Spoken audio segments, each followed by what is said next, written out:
Vous écoutez Radio Lomé, il est 12h30.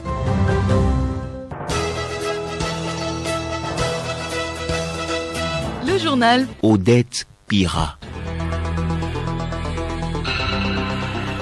Bonjour à tous et bon appétit si vous êtes à table au sommaire de cette édition. Comment lutter contre les inondations et la sécheresse au Togo? Une vingtaine d'acteurs se forment sur les alertes, la sécheresse et les inondations depuis hier à Lomé.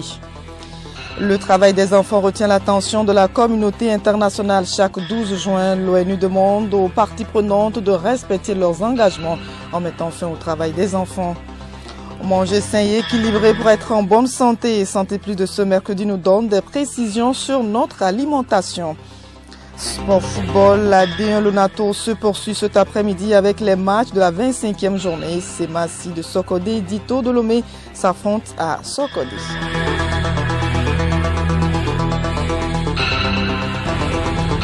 radiolomé.tg. Bienvenue à tous. Le Togo renforce ses actions dans la lutte contre les inondations et la sécheresse qui impactent négativement les efforts de développement.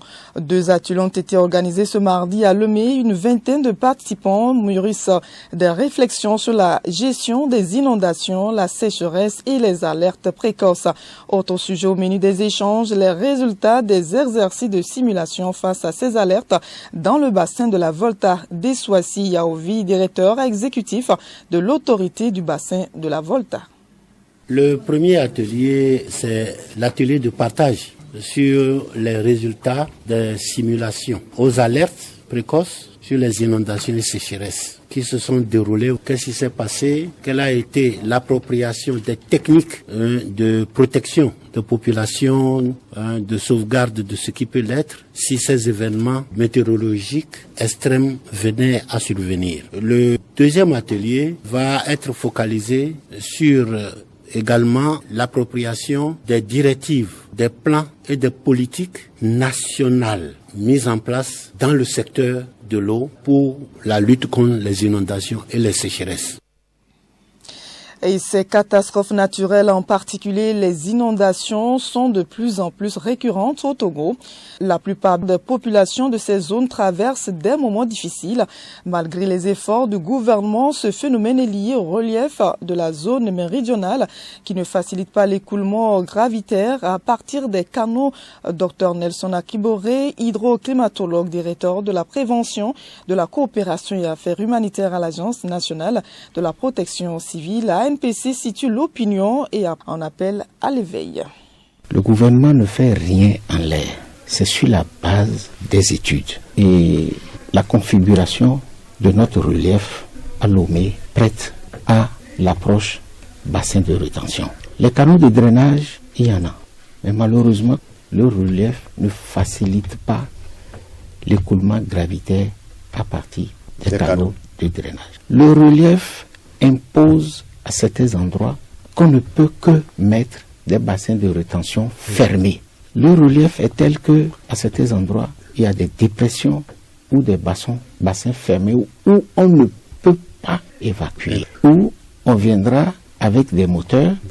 Au fur et à mesure qu'on est en train de faire, l'intensité de la pluie, j'ai parlé d'un phénomène El Niño qui prend corps depuis les Pacifiques, qui fait que nous avons des précipitations fortes. Et ça, c'est distribué sur la planète. Ce n'est pas spécifique au Togo. Le Togo reçoit aussi la répercussion de ce phénomène. Le gouvernement lance l'appel à tous d'être éveillés, et particulièrement les populations dans les zones inondables. Dans ces eaux de pluie, on observe des enfants se noyant sans sécurité. En effet, les enfants continuent à être exploités dans les marchés et dans les maisons comme domestiques au Togo. Cette pratique se poursuit malgré les dispositions et actions menées sur le terrain. L'état des lieux du travail des enfants au Togo avec Chonja Mark, directeur du Bureau national catholique de l'enfance, BNCE. Il explique à l'occasion de la Journée mondiale de lutte contre le travail des enfants. Le travail des enfants au Togo prend de l'ampleur, d'autant plus que depuis l'avènement après Covid-19, avec les crises économiques que nous vivons actuellement, beaucoup d'enfants sont susceptibles d'être dans le travail des enfants. Si nous jetons un coup d'œil dans nos rues, il y a des enfants qui sont en situation de mendicité, qui sont exploités par des adultes, qui vont mendier au profit des adultes. Et ça, c'est une pire forme de travail des enfants. Il y a des enfants que nous voyons dans les marchés qui n'ont même pas l'âge de pouvoir faire des travaux légers, mais qui sont exploités économiquement, qui n'ont pas droit à l'éducation, qui ne vont pas à l'école, qui n'ont même pas droit à la santé quand ils sont malades. Nombreux sont ces enfants qui n'ont plus accès à l'école, ces enfants de rue ou des enfants qui vivent dans la rue. Nombreux sont ces enfants encore qui sont victimes de l'exploitation sexuelle, qui sont dans la pornographie. Donc le phénomène prend de l'ampleur au Togo. Avec la dislocation des liens familiaux, bon nombre de ces enfants orphelins ou abandonnés sont laissés à eux-mêmes et se retrouvent en situation de travail précaire ou de pire forme de travail. Ces enfants qui doivent trouver de quoi manger en une journée sont parfois obligés de s'adonner à ce type de travaux pour pouvoir subvenir. Malgré l'effort du gouvernement en décrétant la scolarité obligatoire et gratuite pour le primaire, bon nombre des enfants sont exclus du système. Et dans d'autres pays, on les retrouve dans les mines, les champs, les marchés, les usines et les rues en train de travailler. L'ONU demande aux parties prenantes de respecter leurs engagements en mettant fin au travail des enfants. Geneviève Pognon. La journée de cette année est axée sur la célébration du 25e anniversaire de l'adoption de la Convention numéro 182 sur les pires formes de travail des enfants. C'est l'occasion de rappeler à toutes les parties signataires qu'il est impératif d'améliorer sa mise en œuvre. Malgré les progrès qui ont été réalisés au fil du temps dans l'élimination du travail des enfants, les tendances mondiales se sont inversées ces dernières années, mettant en lumière l'urgence d'accélérer les actions visant à son éradication sous toutes ses formes. Plusieurs facteurs concourent à la persistance du phénomène, notamment des conflits, des crises, des pandémies ont plongé davantage les familles dans la pauvreté, ce qui contraint des millions d'enfants supplémentaires à travailler. Aujourd'hui, plus de 160 millions d'enfants travaillent toujours. Cela représente près d'un enfant sur 10 dans le monde. Chaque société a donc intérêt à élargir les opportunités des enfants dans la vie. Geneviève Cognon, des enfants aux adultes au Bénin. L'enquête sur les 5 ressortissants nigériens interpellés mercredi dernier est presque bouclée par la police judiciaire. Ils sont accusés de s'être frauduleusement introduits sur le site du pipeline et 2 parmi les 5 sont détenteurs de faux badges. Ils vont être présentés au procureur spécial de la Criette. En RD Congo, le nouveau gouvernement a été investi hier. La première ministre a présenté non seulement son gouvernement mais aussi son programme d'action devant les parlementaires acquis à la cause du pouvoir. Ces derniers ont pu poser des questions et porter des contributions. Selon la chef du gouvernement, les efforts du gouvernement seront orientés vers le financement et l'opérationnalisation des actions et projets contenus dans la loi de programmation de la police. Enquête également au Burkina Faso où la situation des droits de l'homme ne cesse de s'aggraver. C'est le constat fait par le Haut Commissariat de l'ONU aux droits de l'homme qui, dans un communiqué, demande à Ouagadougou de diligenter les enquêtes concernant les exactions et massacres contre les populations civiles, des exactions commises par les terroristes mais aussi par les forces de sécurité nationale. En Centrafrique, 2 ressortissants franco-algériens ont été arrêtés ce lundi. C'est lors d'une descente de la gendarmerie. Le motif de leur arrestation reste flou. Selon plusieurs sources, ils étaient impliqués dans le secteur minier avec les opérateurs économiques étrangers, mais aussi avec les personnalités politiques importantes du pays. Ces personnalités politiques ou pas ont besoin de bien s'alimenter et du spaghetti composé avec mayonnaise, du com accompagné de la sardine ou encore la pâte sont entre autres repas que consomment certains dans la nuit. Selon les spécialistes, cette habitude peut nuire gravement à la santé. Manger sain et équilibré garantit une bonne santé.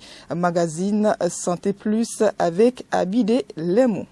Manger équilibré, c'est savoir choisir son petit déjeuner, son déjeuner et son dîner en les prenant séparément. Docteur Esodeke Tchaou, diététicien nutritionniste. Pour le petit déjeuner, vous pouvez prendre une bouillie, ajouter juste un peu de miel pour ceux qui ne sont pas trop diabétiques. D'autres préfèrent prendre du café, mais il faut voir votre état de santé d'abord. Le thé, pour le déjeuner, vous avez besoin d'un aliment un peu lourd, de la pâte et une sauce naturellement faite, la demain, boma, gombo sec, qui peut comporter peut-être du poisson, du fromage, du soja, du riz mélangé avec de l'haricot, du foufou.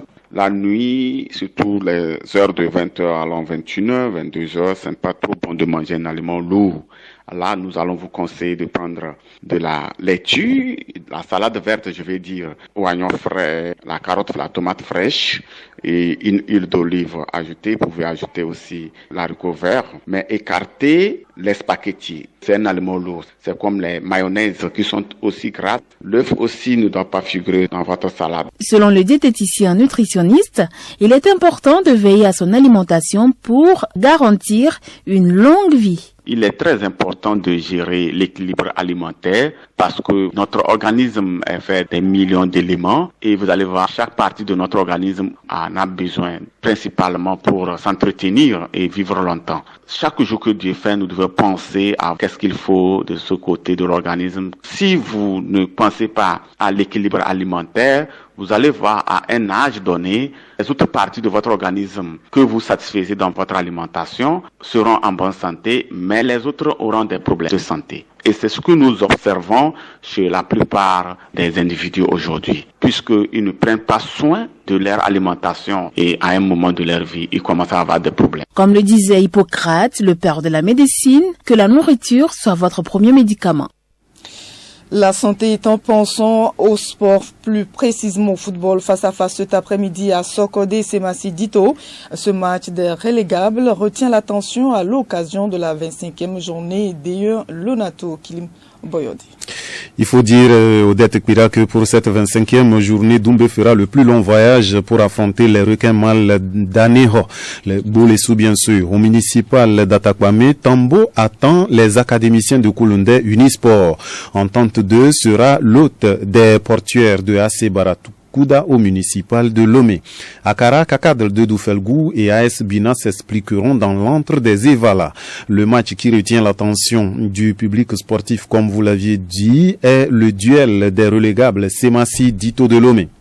14e au classement avec 21 points, les guerriers de Tchaoudjon recevant les militaires Dito peuvent s'approcher de la zone de non-relégation s'ils enlèvent les 3 points de la journée face à une équipe de Dito méconnaissable cette saison et en manque d'initiative, avec seulement 14 points au compteur. Semassi, dans l'histoire du football togolais, est le club le plus titré avec 10 titres de championnat, un record jamais égalé jusqu'ici. Au vu des statistiques, Semassi part favori pour ce match de ce mercredi. En 24 matchs du championnat, Semassi enregistre 5 victoires, 6 nuls et 14 défaites. En face, Dito enregistre 3 victoires, 5 nuls et 16 défaites. Le match de cette 25e journée signera définitivement la descente en D2 de Dito s'il perd et donnera un espoir de maintien à Semassi qui reste, quoi qu'on dise, le club le plus emblématique du Togo.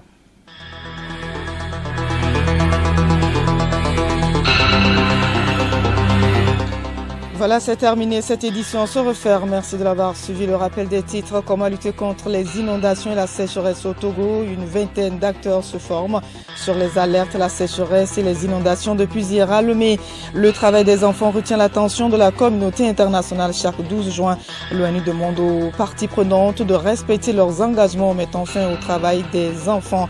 Manger sain et équilibré pour être en bonne santé. Santé Plus de ce mercredi nous a donné des précisions sur notre alimentation. Sport football, la D1 Lonato se poursuit cet après-midi avec les matchs de la 25e journée. Semassi de Sokodé et Dito de Lomé s'affrontent à Sokodé. Restez à l'écoute, l'information continue.